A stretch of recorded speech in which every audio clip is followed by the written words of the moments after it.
Ladies and gentlemen, we have one more keynote for you, and this is by the president, the former president of the Republic of Colombia, Iván Duque Márquez.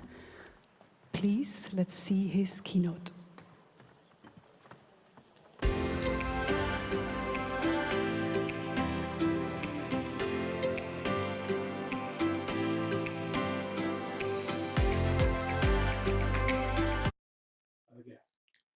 Let me express my thank you to President Sung, President of Yonsei University, and also my deepest gratitude to my good friend, former Secretary General of the United Nations, Ban Ki-moon. It is a great honor for me to participate in this amazing panel, in this amazing event, where we are reflecting about the future of the Sustainable Development Goals. As I have said multiple times, the 17 Sustainable Development Goals can be grouped into three great subjects: climate action, or sustainability. The second one is social equality. And the third one, sustainable and inclusive growth. Those 17 goals that today are the reference model of development planning can be grouped into those three subjects. But today, I just want to concentrate myself in talking about the present and the future of climate action around the world. And basically also contribute to the discussion by saying that the challenges we face are not small. Why? Because the first great obstacle that we face in terms of climate action, it's about the resources that are available fiscally in multiple countries to attend their needs. Primarily because, as the IMF has pointed out, the world faces an average debt to GDP ratio of around 99%. That means that on a continuous basis, inside government cabinets around the world, there is a constant debate of about what penny goes to education, what goes to health, what goes to housing, and what goes to climate action. And if we don't allow the climate investments to take place in an accelerated way, we might not get to the idea that we have all focused in, which is that by year 2030, we must have a reduction of 45% in all the global emissions. So the question is, what can be done? And on those fronts, I just want also to reference that two things are needed, especially for those poorer countries around the world. We need to accelerate and create mechanisms of debt to climate action swaps, which means that efforts that are done by impoverished countries in terms of climate action can also be linked to the pardon of debts. That means to swap the climate action for the debt that those countries have concentrated. That requires a lot of technical overview and traceability, but it's a must. And the other thing that is needed is that, especially for middle-income countries that need to accelerate most of their climate action policies, there needs to be an agreement with the IMF so that the necessary fiscal investments that are required in the next 7 years towards the 2030 agenda can have a great amount of those investments to not be counted under the fiscal deficit lines. That means that those investments will be below the fiscal deficit calculations. Obviously, that implies that there cannot be a moral hazard and that there's no free lunch in terms of what the countries are committed to do. There needs to be traceability. There needs to be a very clear following up daily on those policies. But it is a must that the IFIs think and address these very clear two needs.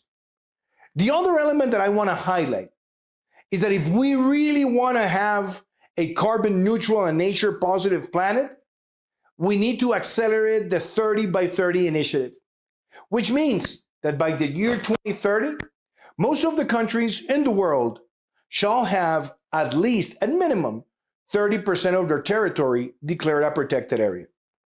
That can be possible if there is a political willingness, as it happened in Colombia. During my administration, We started with the 14% protected areas that we had in our nation, and we left it at 34% before 2030, and in fact in 2022. So if countries follow the example of Colombia, we will be able to secure the largest amount of protected areas ever in our history. And that obviously includes also maritime territories, where we have to acknowledge that practices as trawling can basically destroy the coral reefs, which are the home of 45% of all the life in our oceans. People are not aware that the destruction of the coral reefs every year releases almost the same amount of carbon dioxide as the aviation sector. So if we protect maritime areas and non-land territories, we will be effectively contributing to the climate action that is needed in terms of nature positiveness. But this also implies that we need to mobilize resources. And that's another element that I want to present before you. We need to accelerate the carbon credit markets around the world. We can't see the carbon credit markets as an activity that does not have a sound construction in terms of their value and in terms of their capacity to mobilize resources, specifically to communities that participate on conservation and also on the offsets of carbon emissions. Definitely, we need to strengthen the auditing capacity, the validation capacity, the evaluation capacity. But the carbon credit markets need to be reaffirmed as a mechanism in which we can mobilize resources for climate action and at the same time monetize resources for those communities that engage in these type of practices. We propose that in order to achieve the Sustainable Development Goals, a more modern, more straightforward, more reliable, more trustworthy carbon credit needs to be developed. And there are great opportunities happening right now. For example, the Africa Carbon Markets Initiative, where multilateral actors, where IFIs, where important foundations and also governments are highly committed on creating projects that benefit the whole society. I also want to highlight the importance of the acceleration of the energy transition. We need to move forward and rapidly for non-conventional renewable energies, but that does not happen overnight. And we need to have a transition that is sound, responsible, and that guarantees the energy security for the countries in the world. That also implies that incentives need to be brought to the fiscal and especially the tax policies, and that we can also allow communities to participate in projects such as smart grids and also unifamiliar solar panels that can address primarily in non-connected areas around the world as a mechanism to close the gap of not having the access to electricity. We also need to make a big push on clean mobility and expand like no other time the car park of individuals, but also public transportation and cargo. Colombia, for example, in just 5 years, became #1 country in Latin America with a public fleet of vehicles that are run by EVs. And the same with cargo fleet. And today, actually, the individual density of electric vehicles is something that demonstrates that good incentives can accelerate this process. We need to think about low carbon agriculture. We need to think about silvopastures. We need to create an umbrella in those communities in need to say no to not clean ways of cooking, but allow them to have affordable energy. And we need to protect high altitude ecosystems. We need to protect the Amazon. We need to protect national parks in Africa. And we need to protect jungles in Asia. If we see the 4 most important spots in the world to preserve biodiversity, we need to accelerate the investments and the mobilization of resources. Otherwise, we will not be able to complete the Sustainable Development Goals. We need to think smartly on green finance. We need to think smartly on having green taxonomies where countries can have the glossary of all their activities and that the investment in ESG is done in a very transparent way.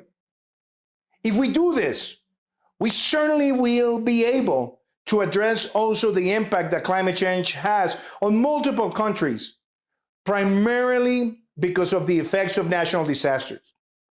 Good climate intelligence to predict elements of nature derived from climate change that can harm societies need to be addressed, and that requires the application of AI technologies. We must see cities as the place where the highest concentration of efforts must take place now.